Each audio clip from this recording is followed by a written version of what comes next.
Hey, dismembers, it's Mindy. I've spent 20 years juggling chaos in government and media relations, smiling through yelling, answering phones I should have ignored, and surviving meetings that could have been solved with one simple sticky note. I love it. But nothing in that world prepared me for the cases we talk about here. Unidentified and missing people whose stories don't end neatly. Real lives, real families, real silence. That's why we're here, to shed a little light on the dark and maybe find a laugh in the absurd along the way. So buckle up, dismembers. Things are about to get real, weird, and just a little morbid. And real weird. Real weird. Hey there, everybody. I'm Dr. Nikki. I've worked in the forensic anthropology, death investigation, and crime scene analysis field for over 30 years. I've been invited into homes of people on the worst days of their lives, not by those people themselves personally, but by the law enforcement agencies investigating their homicides. I've dug miles of holes and hiked through canyons to find missing people. And I've sifted through garbage, crawled through cellars, and stepped over a mountain of party in the rear porno magazines to find clues as to who stole someone's life away too soon. Physical evidence and crime scenes were my bread and butter during my time working at the crime lab. But human skeletons will always be my jam, as you probably know by now. I couldn't be happier examining skeletal material and scrutinizing the possibilities of who the person on the gurney in front of me could have been and how they came to be in my care. Through bone analysis, autopsy findings, and death investigations, I've witnessed the inhumane and frankly bizarre things people can do to each other. And I've also witnessed the incredibly humane and committed ways folks in law enforcement investigate those crimes. Hey, needless to say, I've seen a bunch of things. Now, we want to make sure you see the behind the scenes effort it takes to bring these people home and gather their identities and resolve cases. Well, we're so happy you're back with us, sweet dismembers. If just a reminder, you're listening to Meet Me at the Morgue, where true crime meets true science. And honestly, we don't flinch when the weird gets weirder or the dead get deader. And they do. And they always seem to. Nope, we sure do not flinch. And today's case is really one of my favorites, as it made me reconnect with the concept of karma. I love that you have favorites. I do. This is one of them. This one is kind of straight out of a cringeworthy movie with a bona fide bad guy and some true survivors of violent crime. We're taking a scenic drive through the picturesque landscape of Marion County, Oregon, past misty marshes, rolling hills and farmland, headed south in Oregon's scenic highways and byways, full of land that's just ripe for hunting and fishing. And in 2014, we head straight into a scene that had duck hunters saying, "Wait, is that an arm in a jacket?" Yep, it's the case of skeleton in a coat, people. Not a metaphor. No. Wish it was. Just a real skeletonized human arm dropping out of a soggy camouflage jacket sleeve, like it's a deleted scene from The Walking Dead. Again, this was December 11th of 2014 to be exact. Two unsuspecting duck hunters out for a peaceful morning in the marshland came across what looked like discarded clothing until one of them picked up the coat and out tumbled a fully skeletonized arm, one arm bone at a time. That moment went from, "Hey, this is Gore-Tex. Can I wash it and wear it?" to "call the fucking cops, somebody's dead," real fast. And if you've ever found a piece of clothing in the woods, we know exactly what these hunters were thinking of. Absolutely. Is it my size? Yes, my size. Gorgeous is not cheap. It's not cheap shit, for sure. So, by the way, authorities were called in at this point because they knew it was a human skeleton. And what they recovered was a disarticulated, weather-beaten skeleton inside what was left of all of this clothing.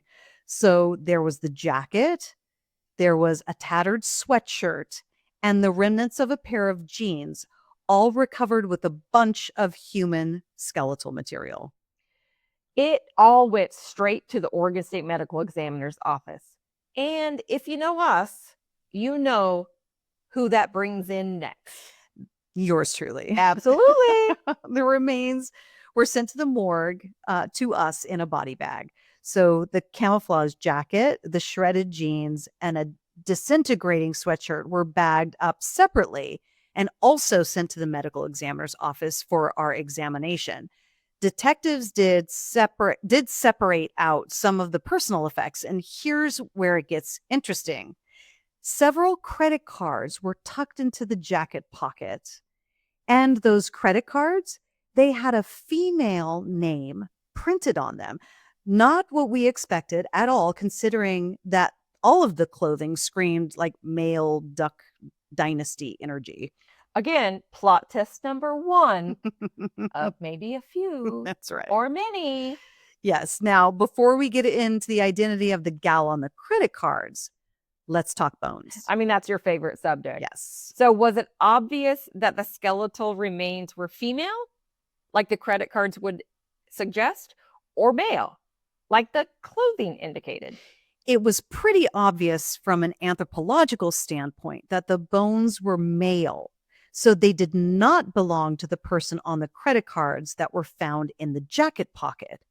So I started my skeletal assessment, and after determining that the skeleton was, in fact, a male, probably late 30s to early 50s, around 5'7" to about 5'11", dead at least a year, if not more.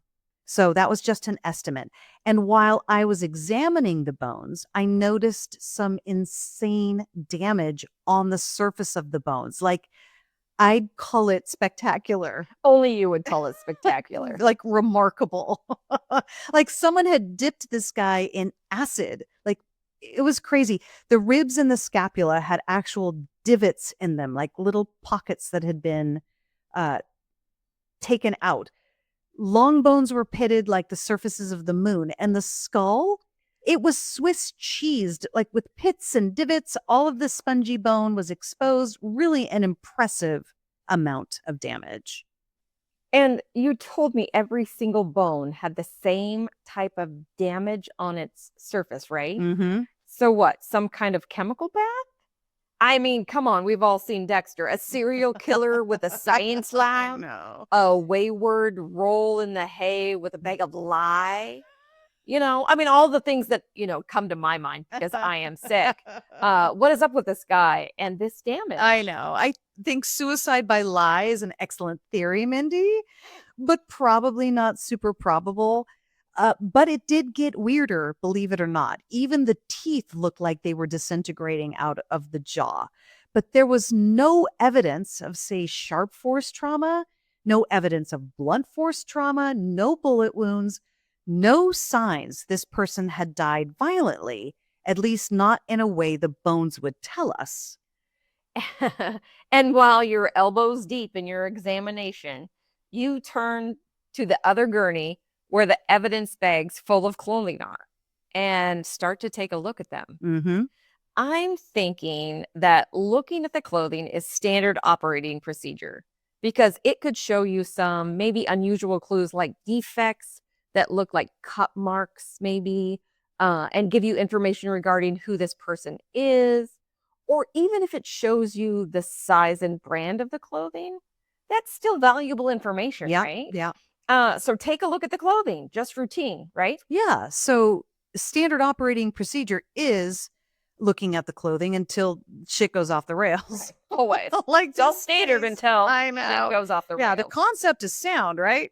I always begin by spreading the clothing out on a gurney so I can get pictures of the garments, like brush off the debris and start looking for defects, just like you described, looking for sharp force trauma in the clothing to see if there's something that corresponds with a defect, say, on the skeleton. So in this case, as I'm shaking out the camouflage jacket, I'm trying to see if there are holes or stains or cut defects or anything useful. These massive black pupa casings start falling onto the aluminum autopsy table, onto the gurney. Tink, tink, tink. Yeah, tink. exactly. They literally sound like coins. Mhm. And they're loud, like dropping coins into a stainless steel sink. Real loud, very loud. This is not normal, by the way, dismembers. At first, I thought they were really big blowfly pupa, which would be normal. It's gross, but it's normal. But it's normal. Yes, thousands and thousands of blowfly pupa can be encased in clothing of decomposed people every single time we analyze clothing like this. Right. So let's be clear. In principle, normal is a forensic examination kind of way, Yeah. right? It's not our norm. It's not normal people's normal. Right. Because it's really common to see discarded black pupa casings from fly development on decomposed and skeletonized bodies. Yes. Blowflies lay eggs on soft tissue within minutes sometimes of someone becoming deceased. Insects have access to that body, Mhm. Not to get too grim or gross, but this is where I get a little excited. The ears, eyes, mouth, genitals, anywhere the soft tissue is exposed and open for business. Yep, they'll go there. Go there. And the maggots go to town. Laying eggs, building a colony of happy maggot life, growing, generating heat, and feeding until they grow into more blowflies after, let's say, about a month. Yeah. So forensic etymology, or the study of insects, can help investigators estimate a time of death based on insect development. If that death happened within the first generation of a blowfly genealogy. There's genealogy for you. Right? We always genealogy. Mhm. But this guy was long past the maggot timing stage. So those pupae casings didn't help you. Nope. They actually terrified me because they were so unusual and so big. I was wondering what kind of secret nuclear facility was near Turner, Oregon, where this guy was found, because he's been dipped in acid and gigantic mutant flies ate his body based on my determination initially, right? Again, a great X-Files episode if this Absolutely. wasn't true. Yeah, hit us up for that, X-Files producers. So just out of curiosity, I picked up one of the blowfly pupa casings and I squeezed it to see how stiff it was. Of course you did. Don't judge me. I like me a good stiff pupa casing. Don't we all? And it was solid as a rock. It was not the normal pupa casing, not squishy like an old pupa casing. Death investigators, you know exactly what I'm talking about, right? I mean, you must be nodding your head. I get it. I've been there. So I took the pupa casing in my hand, this stiff thing. I took it to my stereoscope. I turned on the light source and I looked at it. And there it was. I saw it. A big honking black spiral. It was not a maggot pupa casing at all. It was a shell, a black tapered spiral shell staring back at me. Yup. A little snail shell. Wait. What? I'm sorry. Come again? What the actual fuck? I know. Right? These were not blowfly pupa casings. They were snails. Snails. These bones had been eaten by snails, and the pupa casings I was looking at were not pupa casings. They were snail shells. That's just weird. I've officially heard it all. Again, remember, all the divots, pitting, degradation, and holes left in the skeleton were caused by snail scavenging. Yes. That's a new horror movie, I'm telling you. I had never seen the likes of it. Yeah. So he was found in the marshy wetlands of Marion County. So it makes sense that if he died right there, basically next to a pond, the scavengers would come, right? I just didn't expect them to eat part of them, and I certainly did not expect them to be snails. I thought maybe they'd be coyotes. I mean, right? Like, where's a good vulture or coyote in a story like where's a this? good vulture when you need them? I mean, right? Yes, so these snails were Joga oreobasis, freshwater snails that commonly live in the marshlands of Oregon. These little guys use calcium to build their shells. And guess what? Bones are basically big fat calcium sticks. It was like leaving a huge bucket of crispy chicken out in a marshy Vegas buffet for I mean, who snails. doesn't love some crispy chicken? Who doesn't love a Vegas buffet, right? Yeah, that's true too. Yeah. So he was devoured by the tiniest, slowest scavengers we can imagine. And they did damage, man. The pitting and the etching and all of his cortical bone on every single one of his skeletal elements, all snail activity. No lie. It was fucked up. I mean, that's just banana. I know. But now the mystery of the damage to the bones has been solved. On the the damage for sure. The damage of the bones has been solved. Weirdly, Mhm. but still solved.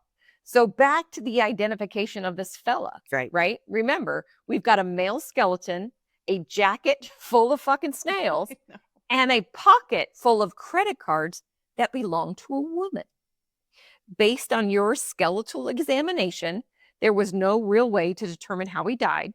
So no cause or manner of death, no gunshot wounds, no sharp force trauma, no toxicology to run because there was no blood or soft tissue to collect. That's true. So there's a dead end too, right? And no fingerprints because, well, fuck, he has no feet. He has 0 fingers. Do you continue with figuring out who he was? Yeah, we had to try. So we circled back to the credit cards found in his jacket. His ID was not among the cards that were found in the jacket pocket, but the woman whose name was on the credit cards had to be traceable, right? Yeah. Yeah, so law enforcement immediately traced the name on the cards. It led them to a 2010 assault case involving 2 young women and a suspect who had been missing ever since the night he ended up being a suspect. His name was Paul Evans Winklebleck. Winklebleck. We did not make that up. Mm. Google it. It's true. The name is ridiculous, but the crimes were not. Oh, he was a real piece of work, for sure. In 1998, Winklebleck was convicted of sexually assaulting a young girl. He was literally sentenced to 8 years and some change, plus 20 years of parole for that crime. He gave his DNA sample as required when he entered prison that year. The OSP Forensic Lab processes all convicted offender DNA profiles and uploads those profiles into the DNA database to be compared to other crimes, forensic evidence, and the like. But being the dick that he was, let's be honest, he got out of jail, but didn't stay out of trouble. Yes. Like so many. He was ordered not to have any contact with minors when he was released, but that didn't stop him. In 2010, he was under investigation again for abusing his girlfriend's teenage daughter. Before those allegations could be used to secure an indictment, he ghosted. Gone. He was out of pocket and in the wind around the Portland, Oregon area. But obviously not for long. That's right. Then came the Snoop Dogg concert in downtown Portland, Oregon, the Roseland Theater. God help Snoop Dogg. You heard me, Snoop Dogg. This is not a joke. I'm not even kidding. Outside the Roseland Theater after the concert that night, he approached 2 women and pretended to be a cop, offering them a safe ride home as he saw that they had been drinking.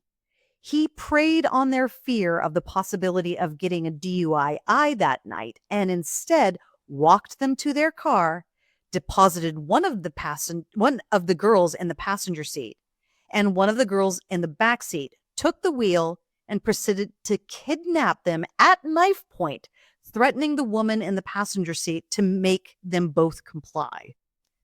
He was a big, intimidating dude. And I'm sure they were terrified. Yeah. But being the savvy gals that they were, they started using their resources and they caught on fast. He's driving, so I'm sure they considered attacking him. But then what happens? He pulls the car into oncoming traffic and everyone dies? Yeah. Not Not an an option. option. The woman in the back seat managed to snap his photo with her cell phone. He threatened them even more and demanded that they hand over their phones and wallets. He pocketed the contents of the woman's wallet, Oh, okay. credit cards, pocket, Mm-hmm. brandished his knife in the passenger's face, and started driving south on I-5. This is straight out of a horror movie, people. You can picture it, Mm-hmm. but it's not. It's real life for these girls at this point. It is the stuff of horror movies for sure. It's a horrifying, like truly terrifying, but badass turn of events. These girls convinced him to pull over so that they could pee. Stupid fucker fell for it. And he pulled the car off the side of the road at an exit so they could go to the bathroom. And then the fight and the flight was on. One ran for help. The other tried to distract him and fight him off. And then a passing car's headlights came over the ridge on the road and spooked the shit out of him. He decided to abandon this wackadoodle plan of his, whatever it was at that point. Right. He jumped back into their car, stole it, and fled the scene. The women found a house, and the occupants of the house assisted them, called law enforcement, and they survived. They kicked his ass, really. Right. Mm-hmm. The next day, their stolen car was found in a field 10 miles from where the girls escaped. But Winkleblack had abandoned it and vanished. As you can imagine, both women were very, very traumatized, but gave law enforcement everything they needed to identify their attacker. But he was nowhere to be found. Nowhere to be found, Mindy, for years. He was nowhere to be found. Remember, this was 2010. In 2012, this case was featured on America's Most Wanted as he was seen as a dangerous predator, a registered sex offender, and a convicted rapist. Because of what a dick he was, lots of jurisdictions throughout the country thought he might be the suspect in their cases involving missing women. Over the 3 years after his disappearance, investigators thought Winkleblack might be connected to at least 9 other abductions and possible homicides across the nation. Right? Everybody wants this bad person to be their bad person. Yeah, he But- was a bad person Bad too. person. Mhm. But turns out Paul Evans Winkleblack was actually decomposing, rotting in a marsh, snail food this entire time. Now I see why you have reconnected to the concept of karma, Nikki. You reap what you fucking sow, Paul. Paul. So how did we confirm that the snail-eaten body was actually Paul Winkleblack? Great question, Mindy. A bone sample for one of his arm bones was sent to the University of North Texas. They processed the DNA, uploaded it into the CODIS DNA database, and voila, Yep. it hit to the DNA profile from his 1998 rape conviction. Remember when he was convicted and had to give his DNA profile at the time of his incarceration? It hit to that DNA profile. This is the beauty of the search and comparison algorithms for CODIS and a pretty straightforward way to identify a dead body. His DNA hit to his own convicted offender profile. The snail-eaten skeleton was officially ID'd as Paul Evans Winkleblack. Winkleblack. Again, the long-lost predator found by duck hunters, consumed by nature, and ID'd by science. Karma in the form of mollusks. I'd love to see it. Right. We say this a lot, but you can't make this shit up. Right? No.